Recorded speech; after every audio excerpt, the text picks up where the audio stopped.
ඒක නා රෝස පාටට ඇති නේ. What?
මමත් කෙනෙක්ගේ අමාරු කාලේ ළඟින් හිටියා. එයාට අමාරු හොඳ වෙලා එයා ගියා. දැන් මට අමාරුයි.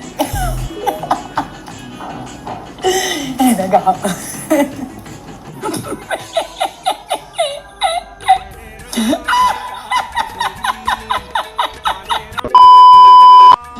ආදරය කරන ලලක් හැටියට අපි ඇත්තටම මේ පෙරහැරේ සතුන් ගෙනියන සංස්කෘතිය වෙනස් කරලා අලි වෙනුවට අපිට පුළුවන් යන්ත්‍රානුසාරයේ රොබෝ අලි පාවිච්චි කරන්න.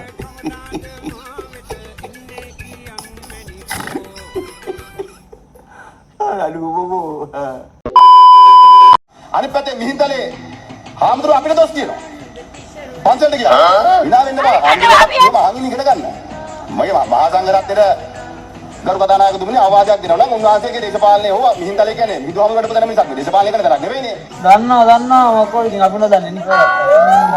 ඒ කියන්නේ අහන් ඉන්න කොන්දක් නැත්තා ආත්ම ශක්තිය නැත්නම් දේශපාලනය කරන්න එපා.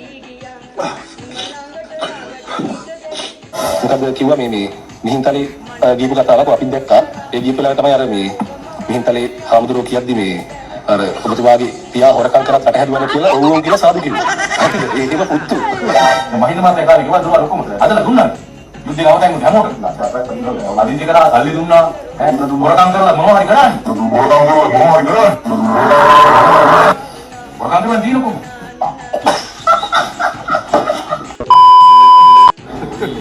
Hey y'all, come look at this. අපි රාජපක්ෂ නිකාය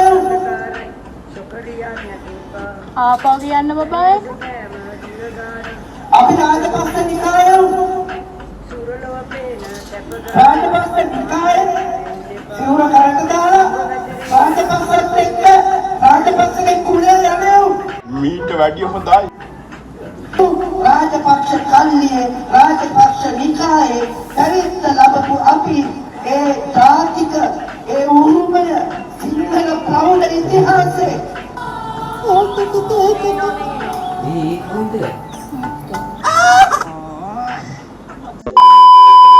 අම්මෝ සීතල. හරි සීතලයි. කවුද කැමති මාත් දෙන්න මම තනියම සීතල ඉන්න බෑ. ඉන්න කෙනෙක් ඉන්නවා නම් මට කමෙන්ට් එකක් දාන්න. ලයික් එකක් දාන්න. දැනුම එන්න මම බලන් ඉන්නවා. දැන් හතර අතේ සමනල්ලු.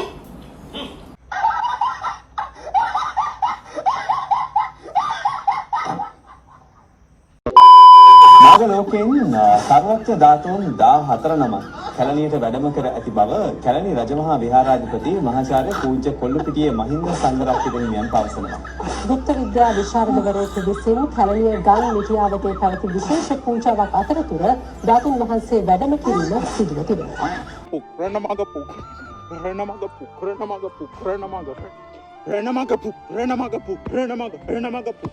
අපිට විශාල ශබ්දයක් ඇහුණා. මම ජනතාවගෙන් සමාව ගන්න ඕනේ නැහැ. එදා කිව්වේ ඒත් මේ තියෙන්නේ 2019 අපි පෙන්නපු ණයක්. කැලණි ගඟේ ණය. සාදු සාදු සාදු. මම එකපාරටම දැක්කා කැලණි ගඟේ විශාල ණය පොහොට්ටුවක් ඉසමුදුනේ තියාගෙන ආවා. මිනිස්සු ගොඩක් ඒක දැක්කට මම විතරයි හරියට දැක්කේ. වීඩියෝ කරන්න මගේ මොබයිල් එකේ charge තිබ්බේ නැහැ. ඒකයි ඔයගොල්ලන්ට කතා කරලා මේ ඇත්ත සිද්ධිය ජනතාවට හෙළි කරන්න කියන්නේ.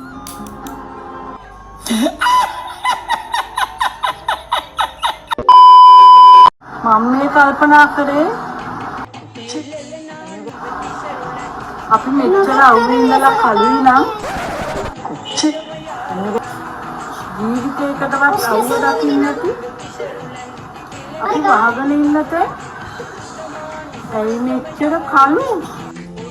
What's that? කනතෝ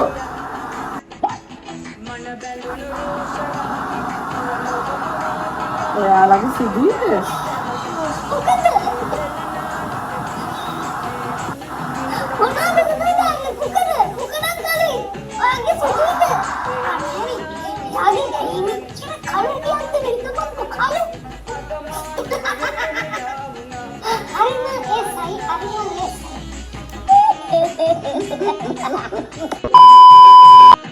Hey, y'all come look at this. ව්‍යාපාරික විශ්වාස කරන සමස්ත පුරවැසියන්ගේම ආයාචනයක් කරනවා මං වෙනුවෙන් රුපියල් 100ක් වෙන් කරන්න. මම හැමෝගෙම ඉල්ලන්නේ එකම එක රුපියල් 100ක් මගේ මැතිවරණ ව්‍යාපාරයට ලබා දෙන්න. A few moments later. පසුගිය පළාත් සභා මැතිවරණයේදී මැතිවරණ ප්‍රචාරක කටයුතු සඳහා බස්නාහිර පළාත් සභා මන්ත්‍රී උදය ගම්මන්පිල මහතා ජනතාවගෙන් එකතු කරන ලද රුපියල් 100 යලි ලබා දෙන ලෙස ඉල්ලා උදය ගම්මන්පිල මහතාගේ නිවස ඉදිරිපිට උද්ඝෝෂණයක් සිදු කළා. මම ඉන්නේ ණයක් නෙවෙයි පරිත්‍යාගයක් දීලා ඒක වේදන් කරාට පස්සේ ඉල්ලන සෙල්ලක් නෑ. එහෙම වෙච්ච නෝ පළවෙනි අවස්ථාවේදී තමයි අපි දකින්නේ.